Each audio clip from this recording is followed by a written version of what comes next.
Hello dear friends. Today we are going to learn about agriculture sector in India, hurdles in agriculture development and their solutions. So let's get started. Agriculture sector has a huge relevance in the Indian economy because it provides employment to 50% population of Indian workforce and it gives 18% contribution to the country's GDP. There are three different types of crop season in India: Kharif season, Rabi season, and Zaid season. First one is Kharif crops, which starts at the beginning of rainy season. Kharif crops sown in the month of May and harvest in the month of September. Main crops of this season include rice, maize, pulses, groundnuts, etc. Second one is Rabi crops, which starts at the beginning of winter season. Rabi crops sown in the month of October and harvest in the month of March. Main crops of this season include wheat, barley, mustard, tomato, potato, etc. Third one is Zaid crops, which grown between the months of March and June. Zaid crops grown on dry lands which do not have to wait for monsoon. Main crops of this season includes watermelon, muskmelon, cucumber, pumpkin, bitter gourd, etc. Now let's know about the different types of soil in India.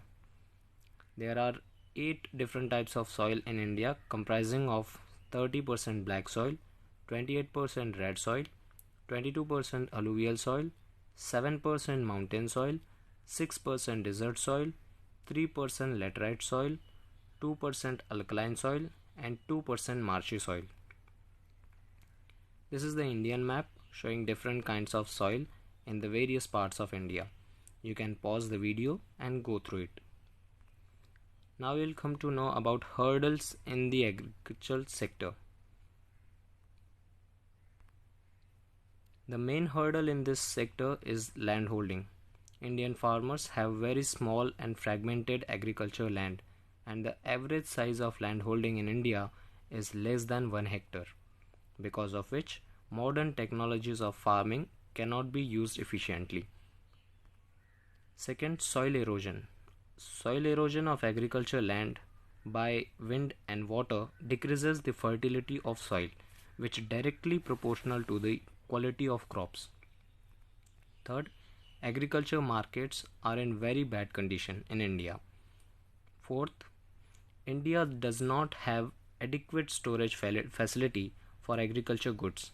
Many times goods are being washed away by the unprecedented rains, which results into the loss of agriculture goods. We'll know that Indian farmers are not in financial good condition. For sowing the crops, they have to borrow money from various sources, but due to frequent crop failure, they are not able to repay their loans. Ultimately, they suffer under the burden of debt. Many times farmers prefer to choose the path of suicide. This is the irony in our country that we does not try to save the farmer's life who feeds the whole country. Only in the election times all the political parties announces loan waiver scheme rather than permanent solution, which gives temporary relief to limited farmers. These schemes have limited outreach because it benefits only those who availed institutional finance. These schemes does not covers informal lending, while majority of farmers borrow money from informal sources like money lenders at local level. These kinds of schemes lead to willful default of loans and spread the negative message in the society as well as in the country. Even it damages credit culture in country and leads to banking crisis due to rise of NPA, non-performing assets. Now we'll see that what can be the solution of this complex problem.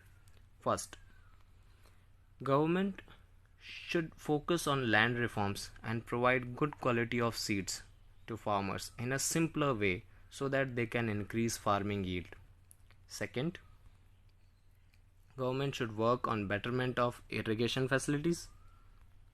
Third, special focus should be given to research activities in agriculture sector.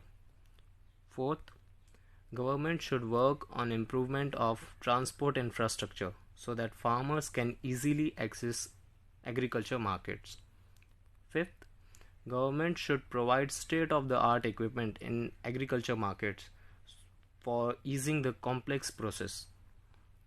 Sixth, government should transfer money to farmers directly into their bank accounts, especially during seed sowing period, so that farmers do not forced to borrow money from informal sources. Seventh, farmers should adopt modern farming techniques like zero budget natural farming for reducing initial investment on the crops. Next, farmers should use advanced agriculture tools for reducing their efforts and anxiety. On conclusion, I would like to say that fund of loan waiver scheme should be used on farmers empowerment so that farmers make themselves debt free and may live long with prosperity. If you have any suggestion, please let me know by making comment on this video. Thank you for being with me. God bless you all.